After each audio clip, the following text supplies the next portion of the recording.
First of all, I just wanted to ask you about the like when I ask like any Muslim, or even when I was a Muslim, we had this powerful weapon that was Tawheed, you know? Like we had this like, oh, we are Muwahideen. We actually Yeah. believe in one God, whereas you guys believe in eternity, right? This is the Yes, I know. and actually we have one Quran, and you have like how many? Like 80 Bibles, 70 Bibles. So That's it's all a like, falsehood, right? You know that's a lie oh now. yeah, yeah, yeah, I know this is a lie. Yeah. Like it's these are translations, right? Not only translations, it's a lie that you have one Quran because you may be Oh yeah, yeah, yeah, yeah. that you say you're a Shia, so they go with one harf, one qira, but you understand that right now in circulation, printed by Muslims, you have different qirat that exist. They're different. Now, for the Shia, this is a problem. Why? Because you don't accept the Sunni tradition that says that there's more than one harf. Now, for those of you who don't know, there is a Sunni tradition. Let me help them understand, and I'll give you the articles on this too. There's a Sunni tradition that Muhammad was given the Quran, Saba, seven, excuse my butchering of the Arabic, ahruf. Okay. Now, to this day, the Muslim scholars of the Sunni tradition don't know what the hadith means by harf. The singular term is harf. We know that means letter. So what does it mean that Allah revealed the Quran in 7 letters to Muhammad? To this day, they don't know. There's over 35 different explanations, but we know it's not dialectal, right? Now the Shia don't follow that tradition, so as I can help them understand. The Shia believe the Quran came down on one harf, one letter. That's it. Now it gets even worse because Uthman ibn Affan destroyed all the other Qurans written by Muhammad's companions. I'll get you the sources. Well, let me help them understand the position. He then standardized the Mus'haf, the codex of Zayd ibn Thabit. Learn this, guys. Learn these facts. As the Spirit gives me perfect recall, saves me from error, and destroys sin in us. He decided to standardize Zayd's Quran, which Zayd had compiled during the caliphate of Abu Bakr as-Siddiq. Now, it's ironic because the Shia believe that Ali should have been the caliph, but he was robbed. So he should have been the caliph. And so, but Ali humbled himself and didn't complain. Even when he became the caliph, Ali, the son of Muhammad, his first cousin, he was opposed by Muawiyah ibn Abi Sufyan. A lot of history, bad blood between these two groups. Okay, we put that aside. Okay. Abu Bakr commissioned Zayd to compile the Quran between two covers. Uthman, the third caliph, said, let's get that Quran that Zayd compiled. It was in the possession of Abu Bakr when he died. It was in the possession of Umar, second caliph, when he was murdered. It was in the possession of Umar's daughter, Hafsa. Hafsa was also the wife of Muhammad. So then they asked for that copy. They made copies of the copy she had, burned all other Qurans, and went with this copy as the official one, even though it wasn't the best, the most accurate, the most authoritative. Now, here's the problem. To this day, from that one Quran that was commissioned by Uthman, you have multiple Arabic versions of that one Quran that are not 100% in agreement. So now they call those qirat. Now, understand the difference. A qira is a reading and a harf is a letter. They're not the same. So when a Muslim tells you today, we have at least 14 qirat, 14 Arabic readings. That's not the same as harf, letter. To this day, Sunni Islam is mishmash because they can't tell you what the 7 letters are, Saba al Ahruf, and the fact that they're not the same as the Qirat. Mass confusion. Now, the Shia reject all this. The Shia believe there's only one version of the Quran, but they have a problem because these other Arabic versions exist. They're there. They're printed by Muslims. Let me show you. So they're there. So if a Shia says we have one perfect Quran, say, no, you don't. We have the Arabic Qirat preserved of the Quran, of Uthman's Quran, which is what you guys follow. And they're not identical. So that's not true. The Quran is perfectly preserved. It's a lie. And even the Shia will use Sunni sources to show that the Sunni sources show the Quran has been corrupted and has missing verses and missing surahs. But then the Sunnis say, you Shia claim you have the Quran of Fatima or you have the Quran of Ali, and it's hidden with the 12th Imam, who will be the Mahdi. And when he appears, he'll show you the real Quran because you have many missing verses. So you're both claiming Quran corruption. How's that work? Yeah, you're right. Shia also believe in like some sect who believe in like the Quran is distorted. Some who believe in Quran is not complete yet, and some Yes. who believe it's actually complete Quran, and we can't like say otherwise. But you see the point? So Yeah, even the yeah. Shia claim that the true Quran is the one either that Fatima had or the one that Ali compiled, and it's now hidden with the 12th Imam Imam Mahdi. Yeah, who you're will right. appear as the Mahdi, and he'll show you what the real Quran is. So even your tradition claims that the Quran has been corrupted, and then the Sunni tradition claims the Quran has been corrupted. You guys can't even agree. Now, I just sent you this article. These are actual printed Arabic Qurans, the different Arabic versions by Muslims, actual printed here, hard copy. You can go buy them, showing you that right now you have Quranic manuscripts in Arabic that don't read 100% the same, like the Warsh and the Kalun al Duri. These are actual books printed by the Sunnis of the different qiraat of the different readers. This is actual picture of what the book looks like. You can buy them. And then when we go and compare here, for example, just these two, Warsh and Hafs, printed by Muslims. Okay, I gave you the link. Now we look, and these are actual differences. They're minor, some are major, but that's again the same thing with the biblical manuscripts. The 99% of the variations are minor. They have no significance on the meaning of the text or its preservation. 99% of the variations in the manuscripts. So if the Muslims say it's perfectly preserved, in what world? And you read Arabic, right? Oh yeah. Okay. This is the difference between Hafs and Warsh. That's just two of the 14 qiraat. So if we go with that, what does it say? Which one? Right here to where I'm pointing here. Oh yeah. ووصى. And yet, Warsh, and this is from Surah Al-Baqarah. What does it say? وأوصى. They're not the same, buddy. Yeah, yeah, yeah. That's good. How about here? It's يرتد. And here, you're reading this one or this one? Sorry, I can hear you.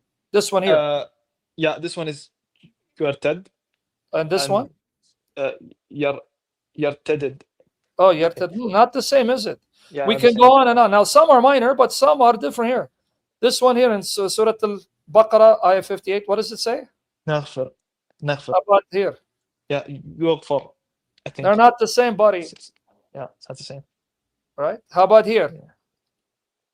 Uh, ننشزها. ننشرها. I think. Wow. So where's the perfectly preserved Quran? Yeah, well. These are printed by Sunnis. So even the Shia don't want to accept it. It's too bad, so sad, because these are printed. Printed here. You can go buy them. Yeah. Printed.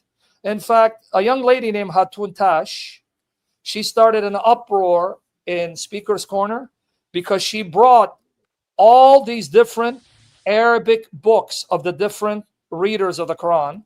She caused an uproar. She's been beaten, and a guy tried to stab her and kill her because of it. Wow. If you go here. Oh, yeah, she did. Wow. She's a young lady that has more courage than all of us. And I pray God soften her heart towards ancient churches. But anyway, here, Hatun Tash, 38 different Qurans she found. Hatun Tash, 38 Qurans. I'll send it to you.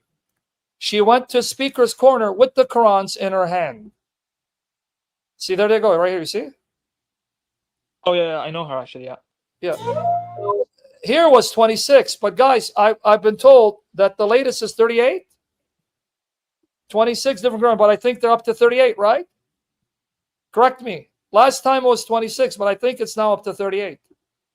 Look, these are all the 26 different Arabic Qurans of the readers, Qiraat, published by Muslims, not Christians. Look, she brought them all. She bought them all and brought them all to show which Quran is the Quran. Let me send you the link. Which Quran is the Quran? Guys, can you fact check? I thought she's up to 38 right now. Or am I confusing the variations? Lord, correct my error. I thought she was up to 38. Anyone know? I know last time, years ago, it was 26, but then I thought she found a lot more. Fact check me. But even if we go at 26, this was like over 10 years ago. She started an uproar in Speaker's Corner where she got slapped by a Muslim and a Muslim tried to stab her. God saved her life, and then she's been thrown in jail and she's barred from Speaker's Corner because the Muslims could not refute her. So what did they do? They attacked her. Okay? I gave you the link. She started World War III. Okay? But to be fair, just to be fair, like I actually saw that video, and she actually attacked also Muslims, like attacked them with the like drawings of the No, Prophet. your brother, you can say it's an attack. No, what she's trying to show is in a country that allows for freedom of speech, where they Oh have yeah, you're right. Jesus, where they have pictures of Jesus, where they'll have a cross in urine. There was a museum that took a cross and put it in piss. Or have Jesus looking like he is goofy, or Jesus and his mother, and the most graphic, insulting images. In a country, freedom of speech, you got to accept all of it. In other words, you can't say, all right, you can attack and criticize one group, but you can't attack, criticize the other group. If it's freedom of speech, you have the freedom to say which one. And she wore that shirt because the Muslims gunned down, murdered the people responsible for those pictures. They got murdered. The Charlie Hebdo. Did you know the Muslims came and killed them, murdered them? That's why she No. wore it. You're not going to intimidate us. You're not going to use the threat of violence and murder to stop us from criticizing. And supposedly, right there, you see she's bleeding. See that? Yeah, yeah. Supposedly that man, right, got away with it. And then no one arrested him. See, look at her. She has more courage than all of us here. Look what he's going to do, the bastard, right here. You see this bastard? See that bastard right there? There he is. Glory to Jesus, it was raining because God used an umbrella to deflect the blow aimed at her throat. All right? Aimed at her throat. All right? So let me see if I can find footage of it. He was aiming at her throat, and the Lord protected her. This bastard. Let's see if I can find it. Yeah, that's what she's doing. And here's the guy who slapped her, by the way. Where was it? He slapped her before that. So no, there's no excuse for it, brother. If you enjoy the freedoms of America, freedom of speech and assembly, then you're going to have to also allow the same freedoms to criticize religion. Because if I'm in Iran, I would have been shish kebab right now. And you, the very fact you're asking questions, you'd have been murdered. Yeah, no, yeah. You're right. But But anyway, like we, but go like ahead. we know, like in like in Islam, like qira'at means like different readings, right? So like Well, yeah. with I no like like I like how you contradictions of pronounce it. meaning. You said qira'at, some will say qira'at, some will say qira'at. I like that. I like your input. But we know Thanks. they're different what? Different. Sorry. Different readings according to Yeah. you. Shia don't accept that. You say there's only one reading. Oh no, but not for Islam, like for general Islam, like different readings. It's like just the pronunciations, right? No, you just saw some of the examples. They're not even different pronunciations. It's different words. No, I think you did, brother. I want to help you a little bit. No, but like in Arabic, it's just I don't think the meaning like differs. It's Oh, just you sound like the a Christian defending the Bible, saying the 99% of the variations do not impact the meaning or the preservation because you get the same doctrine. Boy, so now you guys sound like Christians. oh Well, yeah just about something else, please. So they say we have like in the Bibles there are many like major contradictions What do you think about that? Is You there mean, any? so if I show you the over 100 contradictions of the Quran, what are you going to tell me? What are you talking about, dude? Every argument you use has buried the Quran. Here it is. We have over 100 contradictions in the Quran. What are you talking about? Can I have this Yeah. What are you website, talking please? about, brother? Astaghfirullah. Billah, brother. What happened, man? Every argument the Muslims have used against Christianity has been used against Islam to bury Islam. Here it is. So there's like major contradictions even in Quran. Whoosh. Too many, brother. I can go through some of them for you, but my point is, if the Bible has contradictions, you just destroyed the Quran again. I guess you forgot the Islamic dilemma. Islamic dilemma says that Muhammad taught in the Quran that the Bible that the Christians had, Jews had, uncorrupt, preserved words of God. They have not been changed. But if you tell me they've been changed, that means Muhammad didn't know what he's talking about, because he said it hasn't been changed. So that means if Muhammad is wrong, leave Islam, become atheist like Bart Ehrman. But if he's right, the Bible I have has been preserved. He's still wrong because he contradicts the Bible. I can go through the Quran contradictions for you. I've documented, and we've also responded to the Muslims who've tried to show no real contradiction. But notice what the Muslims have to do. They're doing everything Christians are doing. What do I mean? You tell me there's a Bible contradiction, and I try to explain it, showing you there is no contradiction. Well, that's what you do when I tell you there's a Quran contradiction. Why is it you want me to accept it for you when you try to explain to me there's no contradiction, but you don't accept it for me when I show you that these passages don't contradict, they can make sense? Why the inconsistency? Right? Just like with the qira'at or qirat. You're telling me, oh, these are just minor differences. But when Christians tell you 99% of the variations are minor differences, they don't change the meaning, don't impact the context. Oh, so what? Still, if it's, why the double standard? That's what we're trying to show the Muslims. Because every argument you've used against the Bible has been turned against you to bury the Quran, but you still cling to the Quran. Right? Oh yeah. Right. And I'll show you the contradiction in the Quran. But the more important thing is, if the Bible is full of contradictions, and Muhammad didn't know what he's talking about. And I do believe he didn't know what he's talking about, but for a different reason. Because in the Quran, in his Sunnah, he teaches the Torah, the Injil, Zabur, the books have been preserved. They haven't been changed. They haven't been corrupted, to the point that even one of the Sunni scholars of Hadith, considered the greatest Hadith compiler, Imam al-Bukhari, argued, citing Ibn Abbas, that no one can remove a single word from any of the books of Allah. They change it by misinterpreting it. Let me show that to you. Ready?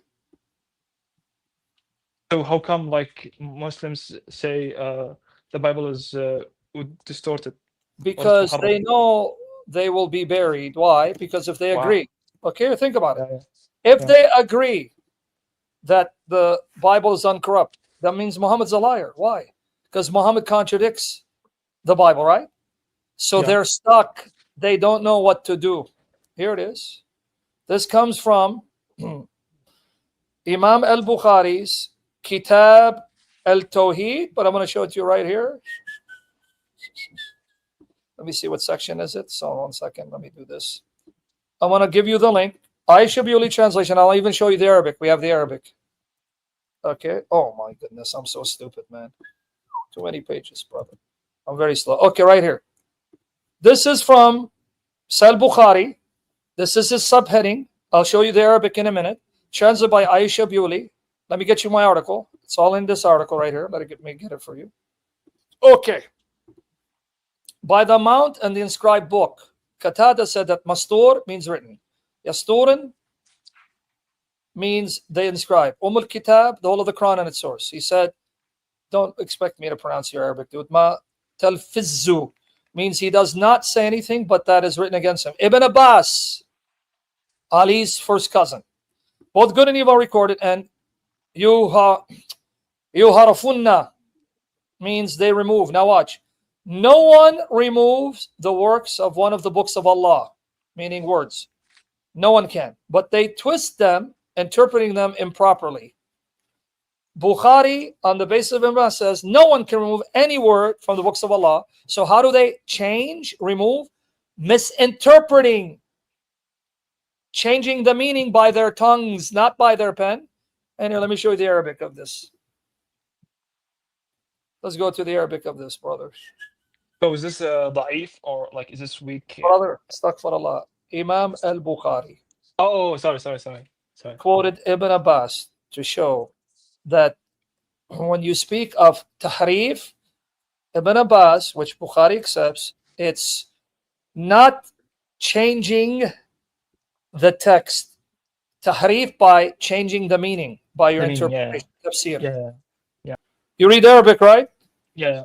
Okay, watch you. Let's get you the Arabic. Okay, read the Arabic for me. اوكي باب قول الله تعالى بل هو قرآن مجيد في لوح محفوظ والطور وكتاب مسطور قال قتادة مكتوب يسطرون يخطون في أم الكتاب جملة الكتاب وأوصله ما يلفظ ما يتكلم من شيء إلا كتب عليه وقال ابن عباس Slowly. وقال Ibn Abbas, slowly. ابن عباس Yes. يكتب الخير والشر يحرفون يزيلون وليس أحدا يزيل اللفظ كتاب من كتب الله عز وجل ولكنه يحرفونه بتأويله. Oh, there you go. Wow. You read it with your own eyes, right? Yeah. And I gave you the English right here. Is that what it said in Arabic? Means they remove, no one removed the work. Yeah. Allah Almighty, but they twist them. Yeah. This is the Islamic dilemma. The Muslims don't know how to handle this argument. In fact, if I give you another one, Ibn Qayyim al-Jawziyah, he is the disciple of Ibn Taymiyyah. I know you don't accept, or the Shia don't, but my point is, Ibn Qayyim al-Jawziyah, writing 700 years after Muhammad supposedly died, he says that at his time, among the ulama, there were three views. Three views, and I'm going to get you this article, regarding the tahrif of the Torah. One group said it's been changed, it's no longer original, it's not the true Torah. He said there's another group, second group, and a third group. Okay, now, what I'm going to have you do, I'm going to give you a minute to read in Arabic. You can read it, let me know. Just read it slowly. Then I'm going to show the English, because I'm going to ask you questions. You read it. Ask yourself, if the Quran clearly taught, this is what I want you to say, think. If the Quran clearly taught the Bible's corrupt, why is it even 700 years after Muhammad's death, they're still debating whether the Bible is corrupt? If the Quran clearly taught it, there'd be no debate, right? Yeah. Now notice a second thing. The second group includes Bukhari, Ar-Razi, and they give proof, an ayah of the Quran and a hadith from Muhammad to show the Torah can never be corrupted. Only the second group gives proof. So take a moment to read it out loud slowly, then I'll get to the English. You want me to read the whole thing? So, brother, because I don't want you to think I'm misquoting. So read slowly. Don't worry, we're here. We're going nowhere. Read it slowly, but understand what you read. And I'll go to the English for the benefit of everyone else. Okay. You see, even Ibn Taymiyyah said that there have been only few minor changes, but the Torah is still the same. Variations, right? Yeah. Okay. Now, for those of you who don't know what he read, I'm going to read in English for you. Okay. 700 years after the death of Muhammad, they're still debating, is the Torah corrupt or preserved? Now, understand, Christians, if the Muslims today are right, the Quran clearly teaches the Bible's corrupt, why the hell are they still debating it? There would be no debate, because they're lying to you, Christians. So Ibn Qayyim, student of Ibn Taymiyyah, writes this 700 years later. There were different opinions concerning the Torah, which they had in their hands. Has it been changed? Did the change or corruption take place during the interpretation of Torah, but not during its revelation? There are three opinions, two at opposite ends and a middle one. Now notice, the only group that gives evidence is the second opinion. Notice who gives proof. One party claimed that all or most of the Torah has been changed and is not the same book which was revealed by Allah to Moses. Okay? Learn, guys. Their reason has to do with the variations. See, remember variations of the text, right? The variants. But now, if these Muslims were honest, brother, don't you have different variations of the Arabic Quran? Yeah. So that means they'd have to reject the Quran, right? Yeah. Why are they so dishonest? Yeah, you're right. Now, Like if actually the Bible is true, like there was no distortion, then why don't they follow the Bible, the Torah? because they're convinced Muhammad is a prophet. And if he's a prophet, they can't just turn their back on him. See, this is the problem. If I believe in all my heart Muhammad's a prophet, I can't believe that his Quran is a lie, then I'm going to try to do what the Quran accused Jews and Christians of doing. Misinterpret the Torah with my tongue to make it agree with the Quran. Yeah, yeah, So you understand? It's ironic. The Muslims are doing the thing that the Quran accuses Jews and Christians of doing, right? yeah, Because now they're going to explain, well, it doesn't mean that. Why? Because they got to make it agree with the Torah. I mean, the Quran, I'm sorry. Now watch. We'll talk about contradictions next if you want, because that's the test. One of the tests that the Quran says, one of the tests the Quran gives for you to prove the Quran is a lie, you'll find many contradictions in it. That's a test of the Quran, not of the Bible. But the Quran says, hey, you want to prove the Quran is a lie? Find contradictions. All right. And the contradictions of some of its parts with the other parts to the point that the text now allows ablution with urine. But by the way, this is a lie. The Muslims confuse the Torah with the Talmud because Muhammad confused the Torah with the Talmud of the Jews. But now, guys, that's the first group. Now watch what group gives evidence. They give the same arguments we give. On the other side, another part of Hadith and fiqh scholars said, these changes took place during his interpretation. Notice, they changed the meaning of the text with their mouths, not the text, and not during the process of its revelation. Now, who held this view? Oh, Imam al-Bukhari, right? yeah, And you just read the Arabic of Bukhari. This is the view yeah, of Abi Abdullah Muhammad ibn Ishmael al-Bukhari, who sent his hadith collection. No one can corrupt the text by removing any of Allah's words from his books, but they corrupted it by misinterpreting it. Now, did you catch it, brother? You just read that, didn't you? yeah, But Ibn Qayyim al-Jawziyah wrote this 700 years after Muhammad's death. He's writing 1300s. We're in the year 2025, right? yeah, So even back then, 14th century, they were using the same statement of Bukhari that I just used today. Right? yeah, Nothing new under the sun. Now watch Ar-Razi. He's considered one of the greatest Muslim commentators. He was Persian. Now watch here. Okay? Now watch here, guys. Don't let folks distract you. Ar-Razi also agrees with this opinion. What opinion? He agrees that no book of Allah can be changed, meaning the text be corrupted.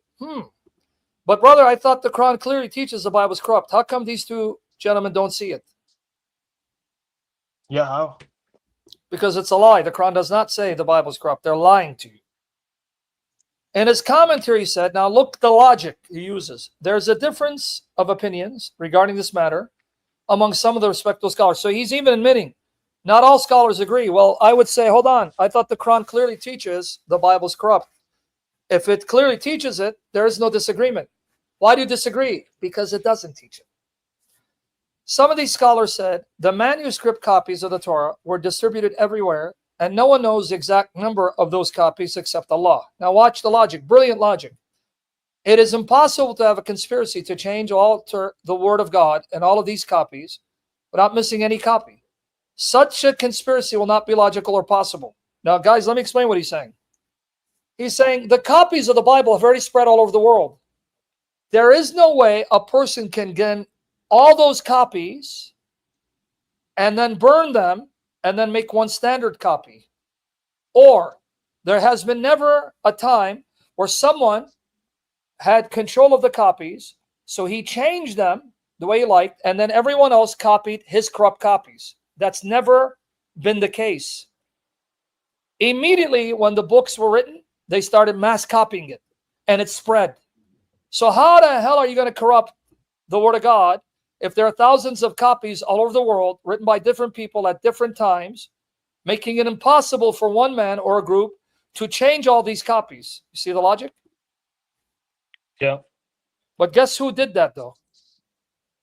There was someone in history who did gather all the copies. But even then, some copies slipped through his fingers. You know who actually did this? Who? Uthman ibn Affan. That's exactly what he did. So and I'll show you the hadith. So ironically, Arazi says the only way you could corrupt, or the scholar said, the Torah is if you had the Torah in your possession and you destroyed every other copy, and then you made your copy the official copy, and all the copies were made from that corrupt version, right? Yeah. And that has never happened, right? Yeah. But Uthman did it. He ordered the Qurans to be gathered, burned, and to make his version the official one. And he sent copies of his version throughout the Muslim provinces. So that means you can never know whether your Quran is 100% faithful. So you Shia are right, because Uthman burned the evidences. Okay, now let me show you. Let's go a little deeper. I'll give you the hadith in a minute. And when Allah told his messenger to ask the Jews to bring their Torah and read it concerning the stoning command, they're not able to change this command from their copies. That is why they covered up the stoning verse while they were reading it to the Prophet. It was then when Abdullah ibn Salam requested that they remove their hand so that the verse became clear. Now watch what he's saying. If they had changed or altered the Torah, then this verse would have been one of the important verses to be altered by the Jews. Guys, understand what Razi said? There's a hadith where the Jews bring an adulteress to Muhammad and say, Muhammad, what's the punishment? He goes, what does the Torah say? Bring a copy. They covered the passage that says stone them. Now, Razi is saying if they were to corrupt the text, then they would have removed that from their copies. The fact they didn't remove it shows you they were honest enough to preserve the Torah. Right? Right. But guess who removed the verse of stoning that was in the original revelation? You know who removed the stoning verse? Who? Like for Muslim. the Muslim. Oh. You know why? Because the sound ahadith,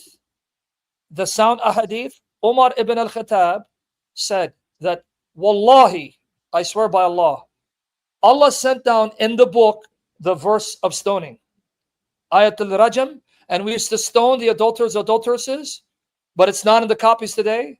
And had it not been that people would say that Umar is changing the book, I would have added that verse in the Masahif. Isn't it ironic? It's the Quran that has removed verses like stoning, not the Torah. Yeah. So according to the Muslim logic, the Torah is corrupt. Well, Razi said, hold on. They would not stone adulteresses who are influential, even though they were told to do so if they committed that sin. It's in their Torah. They didn't remove it, but they didn't act upon it. If they're going to remove that, why is it still in their copies? Because though they didn't act upon it, they had enough fear of God not to remove it. But it was the Muslims who removed the verse of stoning from the Quran. Wow. Wow. Yeah. Wow. I'm going to show you the evidence. And it was the Muslims who had access to the copies of the Quran and burnt them. The very thing that Razi said would be proof that a book is corrupted is what the Muslims did to the Quran. Also, whenever the Prophet would ask them concerning the prophecies about him in the Torah, they're not able to remove them either. And they would respond by stating that they're not about him and they're still waiting for the Prophet in the Torah. Now, these are the arguments this group used. Hold on, if they're going to remove and corrupt the text, they're going to remove the verse of stoning and these prophecies that we say are about Muhammad, but they're still there.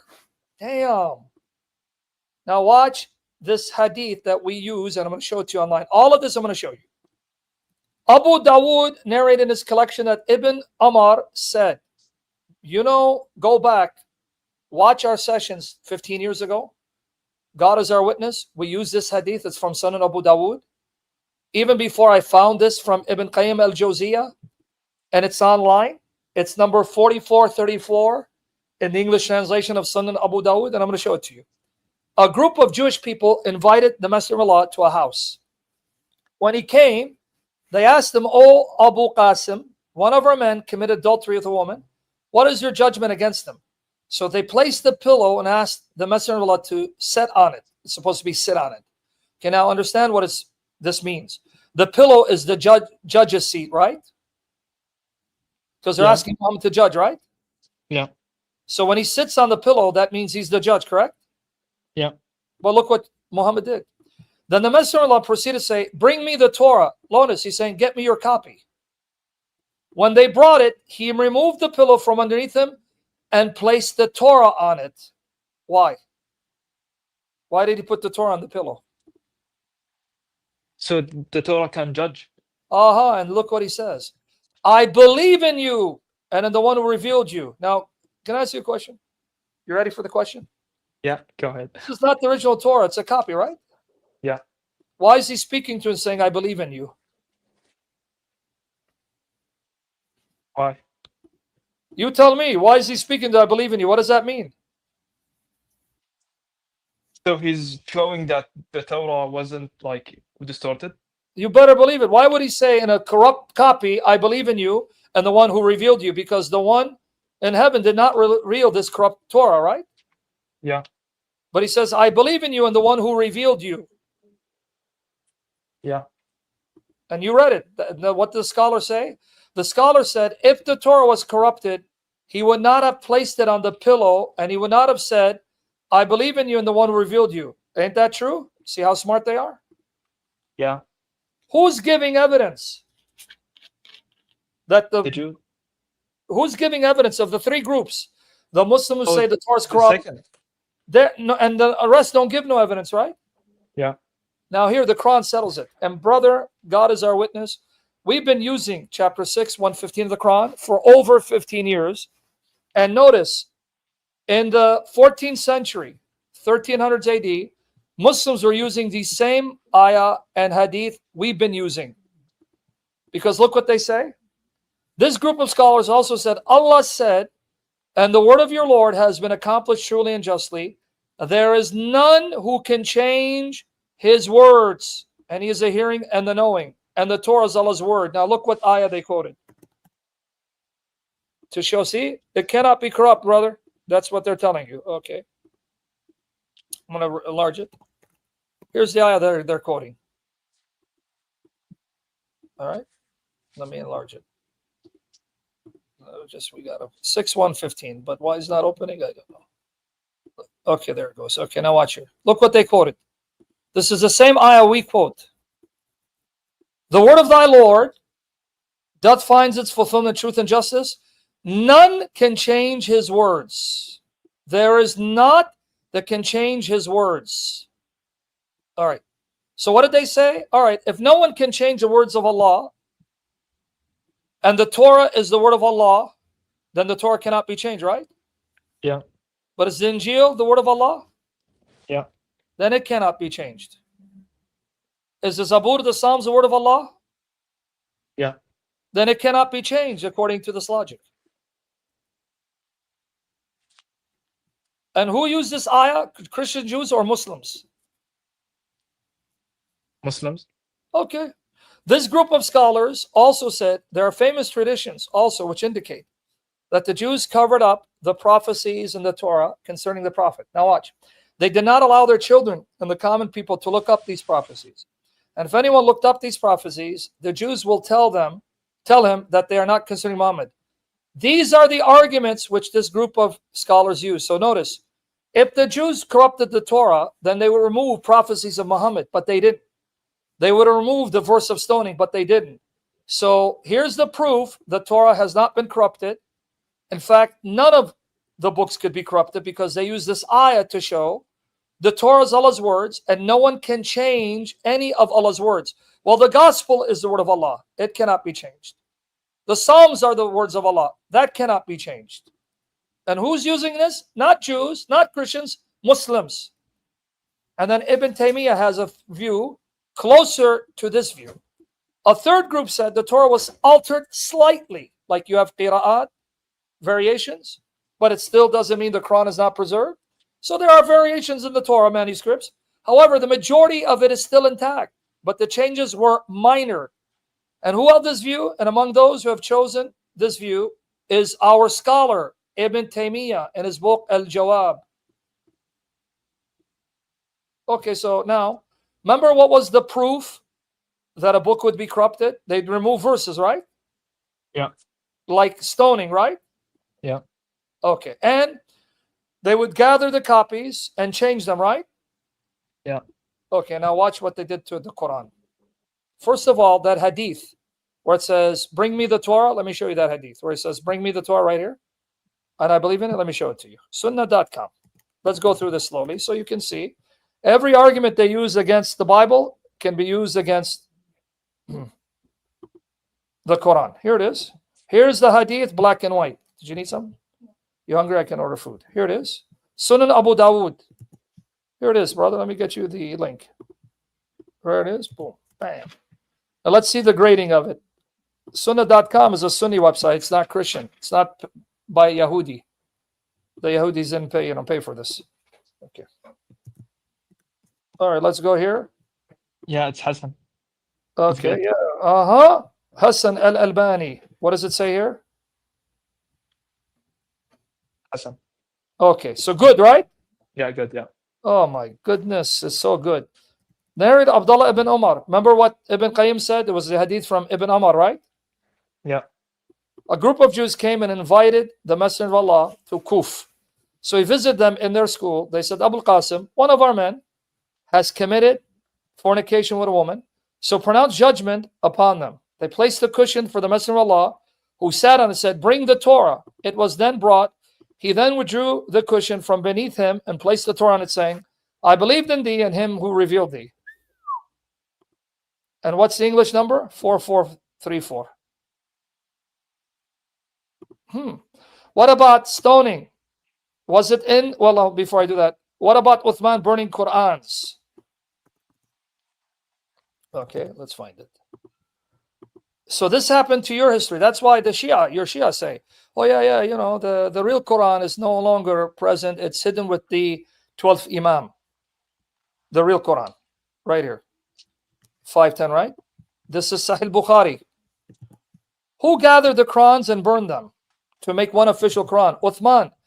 That never happened with the Bible. What sure. All right, I sent all the links to you in private chat. Click them, save them for future reference. So let's go here. Now, why did he order? Because the Muslims almost started killing each other. Why? Because of the differences in the reading. Narrated Anas bin Malik. Hudhaifa al-Yaman came to Uthman at the time when the people of Shem, that's the Levant, that's Syria, Lebanon, Jordan, they're at war.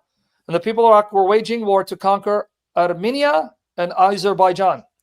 Hudhaifa was afraid of their differences in their recitation in the Quran. Okay, notice the big deal. This is before the qira'at, right? Yeah. It says, when the Muslims from Shem heard the Muslims of Iraq recite the Quran, and the Muslims of Iraq heard the Muslims of Shem recite the Quran, they were shocked how different the recitation, and they're about to kill each other because they're accusing the other of corrupting the Quran. Here it is. I'm not lying. It's right here. They were afraid of the differences in reciting the Quran. So he said to Uthman, "Oh, chief of the believers, save this nation before they differ about the book." Why the hell do you need to save them? If there's one Quran and they all agreed and they all read it the same way, why are you saying save the nation before they come to blows, before they divide, before they fight and kill each other, as the Jews and Christians did before? So Uthman sent a message to Hafsa saying, send us the manuscripts of the Quran so that we may compile the Quranic materials in perfect copies and return the manuscripts to you. Hafsa sent it to Uthman. And you can look at the Arabic if you want to see a better translation, because sometimes the English is not accurate to the Arabic. Uthman then ordered Zayd bin Thabit, Abdullah bin Zubayr, Sayyid bin Alas, Abdurrahman bin Harith bin Hisham to rewrite the manuscripts in perfect copies. Uthman said to the three Qurayshi men, in case you disagree with Zayd bin Thabit at any point in the Quran, then write it in the dialect of Quraysh. Did you catch it? Yeah. This lie about different dialects is a lie, because there's only one dialect the Quran can be written in Quraysh. So the difference cannot be about dialect. You with me there? Yeah. The Quran was revealed in their tongue. They did so, and when they had written many copies, Uthman returned the original manuscripts to Hafsa. Uthman sent to every Muslim province one copy of what they had copied and ordered that all the other Quranic materials, whether written in fragmentary manuscripts or whole copies, be burned. Who the hell does he think he is to burn the Qurans, Masahif of the Sahaba? Because these Qurans included the copy of Abdullah bin Masud, Ubay bin Ka'b. Who the hell gave him that right? And why did he destroy them if they agreed? If they agreed, why are you destroying them? Unless the differences were so shocking, you had to get rid of the evidence.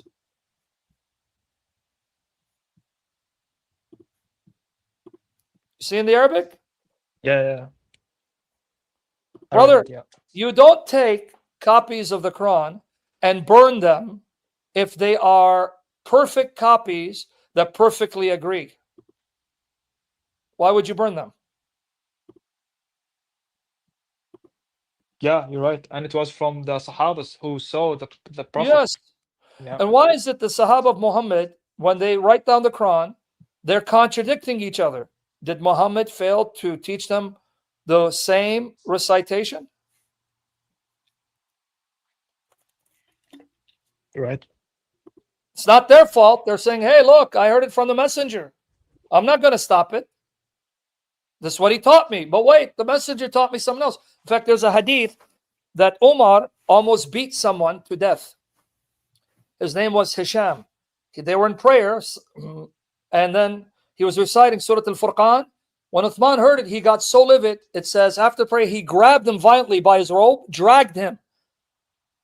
And Muhammad's like, what's going on here? I'm going to give you the hadith. He goes, recite to him Surah Al-Furqan. And when he recited, Muhammad said, yes. And it says, Umar was shocked. What do you mean, yes? He goes, you recite, Umar. He recited it. It was different. He goes, yes, you're both right, because it was given to me in 7 ways. But the problem is, Hisham and Umar were both Qurayshi. They both spoke the same dialect, so it wasn't difference in dialect. Did you know that? Yeah, and you remind me of something as well. Like we have a hadith, and even Ahl Sunnah, they have hadith like they saw Ali ibn Abi Talib praying, and one of the Sahaba was crying because he like Ali ibn Abi Talib reminds him of how the Prophet was praying. Hmm. So even praying, they were like they forgot how to pray, and they saw the Prophet.